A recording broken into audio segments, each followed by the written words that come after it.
Well, hello and welcome to One Degree Ministries. I'm Tracy Steele and I welcome you not only to my online home but to my real home here as well in South Texas. And so I don't know if you caught my blog post last week, but I wrote one entitled Being Still While Moving. And in it I focused on Psalm 27, specifically verse 4, where David said, "There's one thing that I asked of the Lord, to gaze upon the beauty of the Lord forever and to remain in his presence, to inquire of him in his temple." And so I wrote about how that really touched me, as I am a military wife and we are getting ready to move once again. And so as I know that the moving boxes are coming, I'm starting to feel my spirit become really unsettled. And so I just wrote, I'll let you read the rest of it though, about how verse 4 really spoke to my heart in the current season that I'm at. And so as I continued to look through Psalm 27 last week, another verse jumped out at me. And so I wanted to take a couple minutes just to hopefully encourage you today if you're doing what I'm doing and you're in a season of waiting. So Psalm 27 verse 14, David writes this: "Wait for the Lord, be strong. Let your heart take courage." Yes, wait for the Lord. And as I read that, I thought, oh man, there's the W word again, wait. And I don't know about you, but it seems to me that I usually spend most of my time in the waiting room of the Lord, right? As soon as he answers one prayer request or one thing, one season changes, it seems like I'm back in there again, waiting for another answer, waiting for another result or what have you. And so waiting is hard for me. I am type A. I like to come up with all these different ideas for Jesus and tell him about them, right? Can you relate? If he kind of forgets me, or kind of, maybe I like to hurry him up, sometimes. And so this idea of waiting has always been a challenge for me. But God really spoke to me this week in verse 14. And so again, David uses this word wait, and I looked it up in the Hebrew. It can be translated kavah, and it's a verb. And it can also mean to expect, to hope, to look eagerly for God to move. And I love that, because I've always thought, waiting is so passive. As I wait for the Lord, I guess I just maybe need to zone out or veg out or something and never think about what it is I'm waiting for again. God will just eventually move. And so I've always struggled with it, because I think I looked at waiting wrong. And so at least in this verse, David really encouraged me that, there's nothing passive at all. There's nothing weak about waiting on the Lord.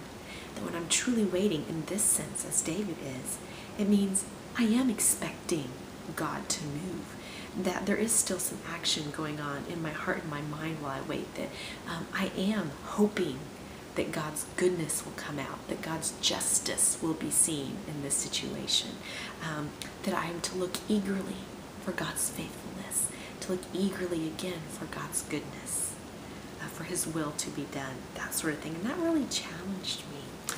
And I love what he goes on to say here. He says, be strong while you wait. Let your heart take courage while you wait for the Lord. And I thought, oh man, that's kind of tough. And so I thought, maybe I've just kind of been praying wrong while I'm waiting. And maybe my prayers have become mundane, because I'm always kind of pray the same way. Lord, help me wait for this job promotion. Or when I was single, Lord, help me wait for marriage. Help me wait for the right guy.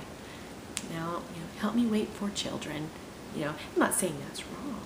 But maybe instead I should be praying, Lord, fill my mind with hope. Fill my heart with hope as I wait. Lord, help me to look eagerly for you to speak to me, for you to move in my life. Lord, help me to expect your goodness to be done. Lord, help me to expect your justice to be done in this situation.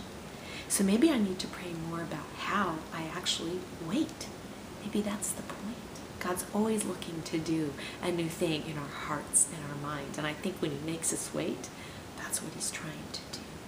So maybe this has encouraged you. I hope this challenged you to look at this idea of waiting, how it is that you are waiting, how it is that you're praying while you wait. Well, David definitely wrote more about this idea of waiting. If you have time, I would challenge you to look up Psalm 25, Psalm 37, Psalm 39, Psalm 40. Look at what he has to say about waiting. in those passages, and I want to leave you with this.